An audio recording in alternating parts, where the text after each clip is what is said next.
ಒಬ್ಬ ಕಿಲ್ಲರ್ 14ನೇ ತಾರೀಕು ಬರ್ತ್ಡೇ ಇರುವಂತಹ ಹೆಣ್ಣು ಮಕ್ಕಳಿದ್ರೆ ಅವರ ಮನೆಗೆ ಹೋಗದೇನೆ ಮನೆಯವ್ರನ್ನೆಲ್ಲ ಕೊಲ್ತಿದ್ದ. ಮತ್ತೆ ಆ ಬರ್ತ್ಡೇ ಹುಡುಗಿನ ವಶೀಕರಣ ಮಾಡಿ ಅವಳ ಹಿಂದಿನ ಎಲ್ಲಾ ನೆನಪುಗಳನ್ನ ಅವಳ ತಲೆಯಿಂದ ಅಳಿಸಾಕ್ಬಿಡ್ತಿದ್ದ. ಕೊಲೆಯಾಗೋ ಮನೆಯಲ್ಲಿ ಒಬ್ರು ಆತ್ಮಹತ್ಯೆ ಮಾಡ್ಕೊಂಡು ಸಾಯ್ತಾರೆ, ಮಿಕ್ಕದವರೆಲ್ಲ ಕೊಲೆಯಾಗಿರ್ತಾರೆ. ಉದಾಹರಣೆಗೆ ಒಂದು ಮನೆಯಲ್ಲಿ 3 ಜನ ಇದ್ರೆ ಒಬ್ಬರದು ಆತ್ಮಹತ್ಯೆ ಆಗಿರುತ್ತೆ, ಮಿಕ್ಕಿದವರೆಲ್ಲರದು ಕೊಲೆಯಾಗಿರುತ್ತೆ. ಇದಕ್ಕೆಲ್ಲ ಕಾರಣ ಲಾಂಗ್ ಲೆಗ್ಸ್ ಎಂಬ ಒಬ್ಬ ಸೀರಿಯಲ್ ಕಿಲ್ಲರ್. ಫೊರೆನ್ಸಿಕ್ ರಿಪೋರ್ಟ್ ಅಲ್ಲಿ ಕೊಲೆಯಾದ ಮನೆಗೆ ಬೇರೆ ಒಬ್ಬ ವ್ಯಕ್ತಿ ಹೋಗಿರುವ ಸುಳುವೇ ಸಿಗಲ್ಲ. ಯಾಕಂದ್ರೆ ಆ ಮನೆಗೆ ಹೋಗ್ತಿದ್ದು ಕೇವಲ ಒಂದು ಗೊಂಬೆ.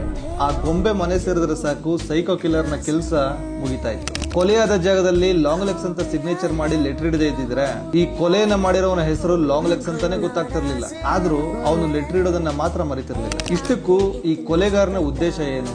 ಮನೆಗೆ ಹೋಗದೇನೆ ಮನೆಯವ್ರನ್ನೆಲ್ಲ ಹೇಗೆ ಕೊಲ್ತಿದ್ದ?